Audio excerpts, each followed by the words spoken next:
One of the greatest obstacles to crafting health and wellness is identifying and controlling inflammation. It's at the core of all complex and chronic diseases, and it's the driving mechanism that underlies the most common symptoms that people like you struggle to overcome. Join us as we explore cutting-edge science and research to give you the information and tools you need to create the quality of life you want and deserve. And now, here is the host of Inflammation Nation, Dr. Stephen Noseworthy. Hey guys, and welcome back. Today we're going to move on to the next item in our functional hierarchy of health, and that's inflammation and immune balance and control. Now, this is a deep topic, so I'm going to have to break this section into subtopics that we'll cover over several different episodes. I'm sure that's probably no surprise to you.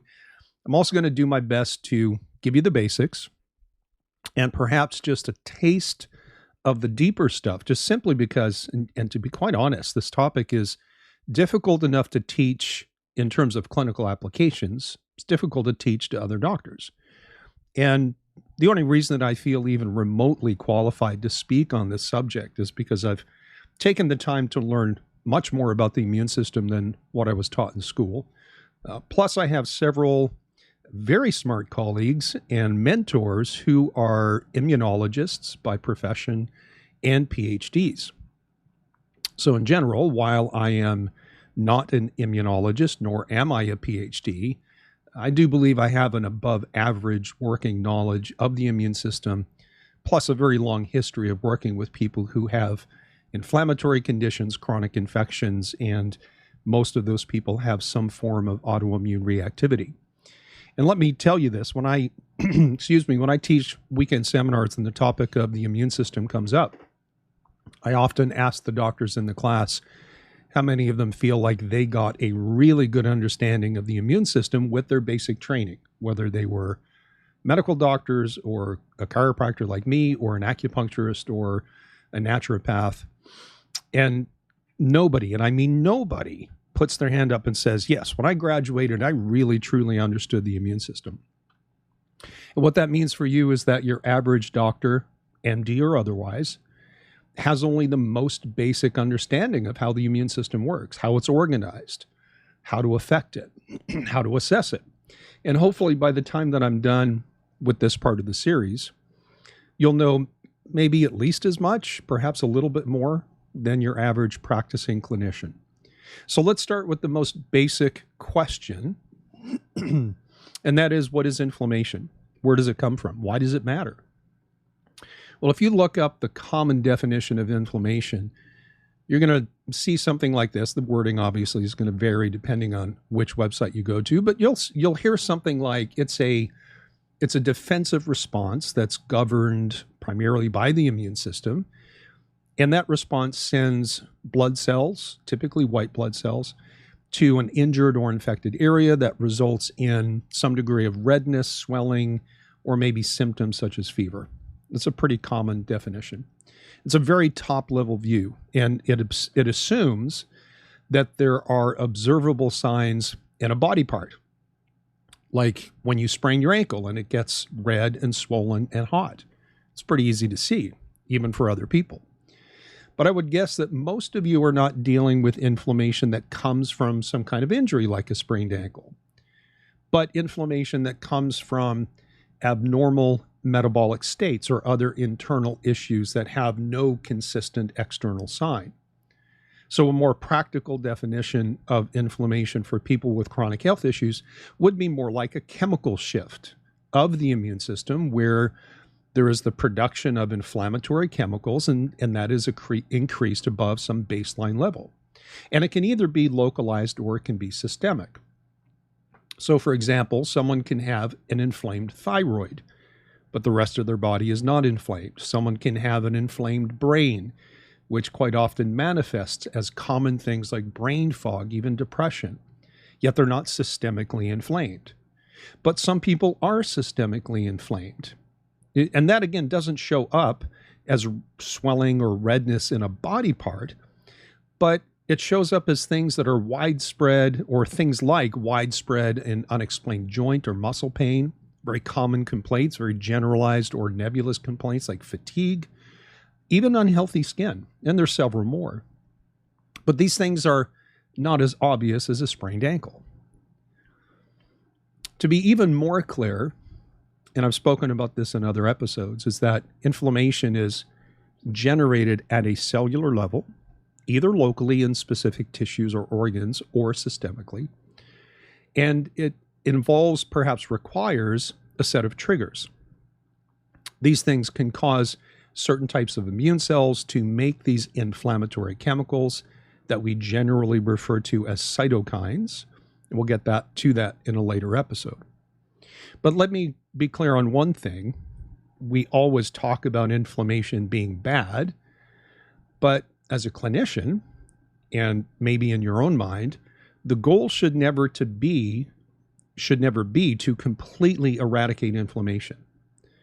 The goal is not zero inflammation. The goal is control of inflammation, but still having some inflammation. Well, why is that? Because inflammation, quite honestly, is essential to life. It's a key function of the immune system that lets us fend off foreign invaders, like infections. It helps us to heal injuries, like that sprained ankle, and it even plays a role in our ability to make things like antioxidants. So maybe we shouldn't think of inflammation itself as bad, but understand that it's necessary. We need a baseline of these inflammatory chemicals in our bodies. We need to be able to quickly and dramatically increase the production of these inflammatory cytokine chemicals when needed.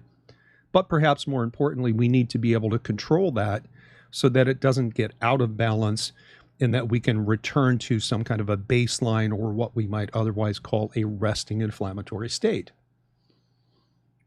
One more thing about the utility of inflammation. You've heard me speak about the neuroendocrine immune supersystem before. In fact, I think it was the first, perhaps the second episode that I did when I launched this podcast. So the neuroendocrine immune supersystem is the central control mechanism that controls every aspect of your health and your well-being, and therefore your quality of life. And I want you to know that your brain and your hormones are intimately connected to your immune system via these inflammatory cytokines. Inflammation modifies your body's response to hormones and helps them to work better. But when inflammation is out of balance and control, it interferes with hormone function. All of the neurons in your brain have receptors for these inflammatory chemicals, which can actually help in normal brain development and normal brain function. But when your inflammation is out of control, it can damage your brain and creates not just short-term problems like brain fog or poor concentration and depression. In the long run, out of control inflammation accelerates brain aging and increases the risk of things like dementia and stroke. Obviously, nobody wants to deal with that. So with this neuroendocrine immune supersystem, your brain uses your immune system and your hormones to control and coordinate every aspect of your metabolic state. And because they're interconnected, if you shift one in an unfavorable way, it has effects on the others. So not only is your immune system and your inflammatory response a cornerstone of health, on the flip side, it can be your worst enemy. All right, let's talk about inflammatory triggers just for a little bit. Again, I've covered this in several other episodes. We start by giving you like a big truth, and that is that life is inflammatory. Everything about life is trying to make you inflamed, whether that is the small amounts of toxins and even potential infections in our food, our water, and our air. In reality, there's not, say, a sip of water or a bite of food that you consume that doesn't have something in it that wants to infect you or poison you, right? So our food supply is full of chemicals in general.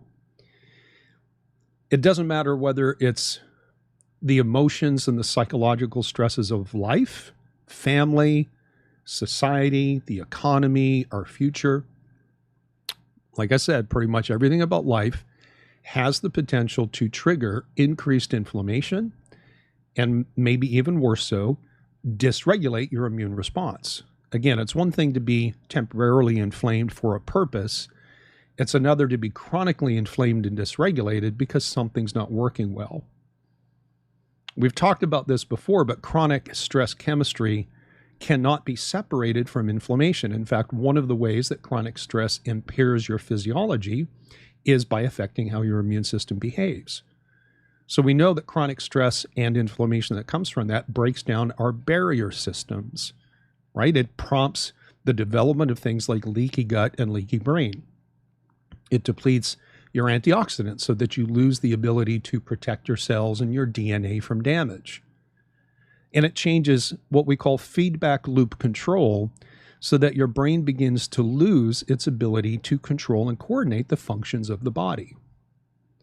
So understand again this concept. First and foremost, life is inflammatory every day. And the accumulation of these daily stressors and inflammation triggers over long periods of time is perhaps the single most powerful source of poor health. And when I started this series on a functional hierarchy of health to help you sort out what's most important in regaining your quality of life, if you remember, I started out by saying the number one priority is your ability of your cells to make energy. Without energy, your cells can't function. Well, in a very big picture way, the second priority is to control, not eliminate, but control inflammation. And the two are intimately interlinked. Inflammation or inflammatory states decreases energy production by interfering with how your mitochondria behave. Inflammation can damage your mitochondria. And this decreases their ability to produce sufficient energy as they burn things like fats and carbohydrates as your primary fuel source. So you might have available energy sources, but if you're chronically inflamed and your mitochondria specifically can't utilize those fuel sources, you're going to have fatigue. Inflammation also decreases your cell's ability to respond to your free thyroid hormones, which ultimately determines the efficiency of your metabolism. And one of the most common sources or triggers of inflammation is infection. So in the next episode, and this is just a brief introduction to the immune system and inflammation as a functional priority. In the next episode, let's talk about acute and chronic infections with things like viruses or bacteria, parasites, even things like candida. Let's talk about how simple blood testing, specifically your white blood cell count, can give us clues as to if you are infected and with what. And we'll tackle that when we meet again, right here on the Inflammation Nation podcast. Thanks for playing your role in this piece of work.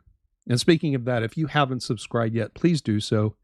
Make sure to turn on notifications so that you know when new episodes come out. I'll see you next time.